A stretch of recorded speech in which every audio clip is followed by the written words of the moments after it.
Le Japon est le favori pour la Coupe du Monde, favori des outsiders. Lorny avait dit le Maroc, moi je dis le Japon.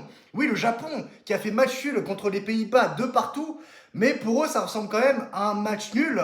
Victoire, enfin un match intéressant dans cette Coupe du Monde où ça va entendre dans tous les sens. Bon, il y a eu match nul au final, mais ça restait quand même un match ouvert parce que les Pays-Bas avec voilà but de Virgil van Dijk, magnifique but de Somerville, hein, qui est une potentielle recrue pour le PSG cet été. Hein, j'ai parlé de lui récemment sur cette chaîne. Magnifique but, hein, rien à dire. Le Japon qui a égalisé à 2 reprises. Et en plus, un but sur corner. C'est pas des joueurs qui font 1m90. C'est pas des joueurs qui font 2 mètres, tu vois. C'est des joueurs, mais bon, ils sont athlétiques. Physiquement, ils sont là. Mentalement, ils sont au rendez-vous. Techniquement, ils sont pas mauvais. Il y a des séquences de jeu peut-être où il y a eu des déchets. Hein.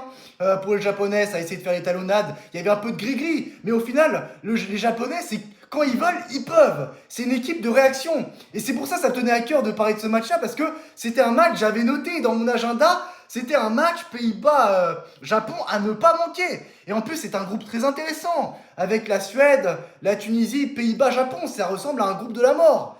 Mais franchement, non, c'est un match qui a tenu toutes ses promesses. Bon, en première mi-temps, on s'est fait chier.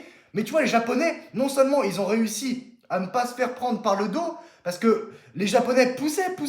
Les Pays-Bas auraient pu avoir des situations de contre. Ils n'ont pas réussi à gérer ces occasions de contre. Et non seulement les Japonais, ils sont restés assez bons défensivement, ils n'étaient pas non plus catastrophiques. Je trouve que les Japonais ont un très bon gardien. Suzuki là, très bon gardien. Et non, franchement, en plus, les Pays-Bas, ils ont quand même des joueurs de qualité. Ronald Koeman qui dit, ouais, les Japonais, je sais pas quoi, tous Japonais qui sont, nous sommes les Pays-Bas. Comme c'est que les Pays-Bas, dans leur histoire, ils ont remporté la Coupe du Monde. Bon, d'accord, ça fait des finales de Coupe du Monde, ça reste quand même un pays, voilà, un peu plus historique que les Japonais durant cette Coupe du Monde. Et encore, j'en suis pas si sûr. Et non, mais je trouve qu'il n'y a pas non plus.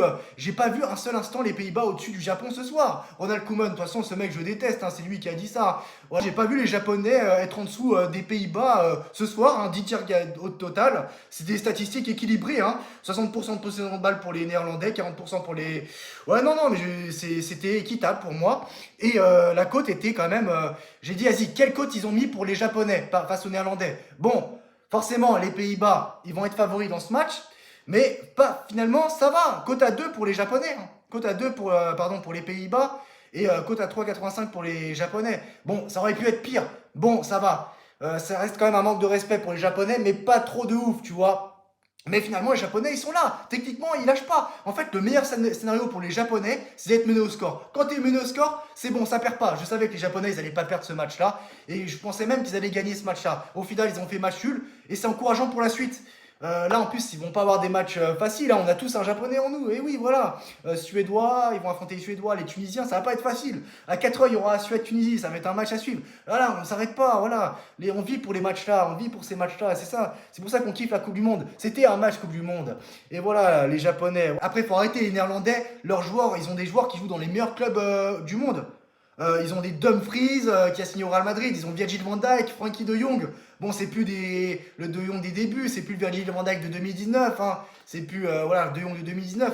Mais il y a quand même Gravenberch, Gakpo, ça va quand même. C'est des joueurs qui jouent dans les grands clubs. Et pourtant, c'est des joueurs qui n'ont pas réussi à battre les Japonais. Et encore, j'en oublie d'autres. Memphis Depay, bon, lui, on le connaît depuis des années. Donnelly Valen, Reiners qui joue à Manchester City. Voilà, Van de Ven qui a joué en Ligue 2, Ligue 1, peut-être qu'il joue actuellement encore en Ligue 1. Bart Verbruggen, il joue en Première Ligue. Ça va quoi. Ils ont pas n'importe qui quand même dans leur équipe. Après voilà, la manière dont Ronald Koeman a parlé des Japonais, c'est comme si que les Néerlandais, ils ont fait quoi ces dernières années Ils ont fait finale de Ligue des Nations face au Portugal en 2019. Qu'est-ce qu'ils ont fait d'autre? Enfin c'est bon, ils ont trop sous-estimé cette équipe du Japon, ça se voit. Mais à la fin, tu voyais qu'ils jouaient à la défensive, qu'ils ont fermé la boutique.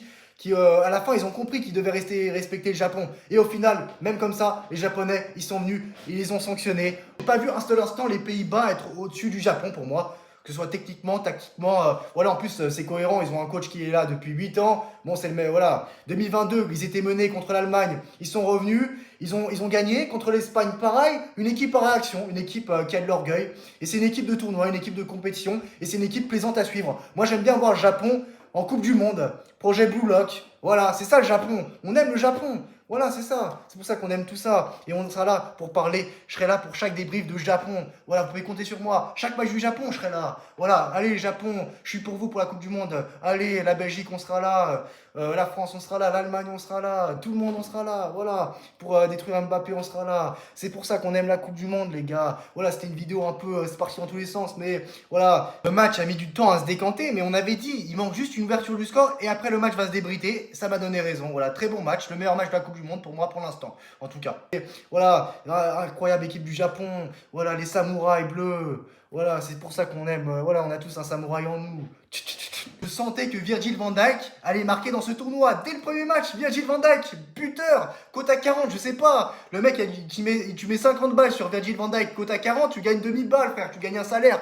Non mais voilà, et les Japonais ils ont été très forts parce que je vous dis, ils attaquaient, ils attaquaient, et même comme ça provoquait des fautes et tout, techniquement, mentalement, très puissant les Japonais, respect les Japonais. Voilà, vous poussez, ils auraient pu avoir des situations de contre, ils n'en ont pas eu, et en plus vous avez égalisé. Respect Japon, on sera là lors du prochain match. Voilà, allez les Japonais, voilà, je suis avec vous moi.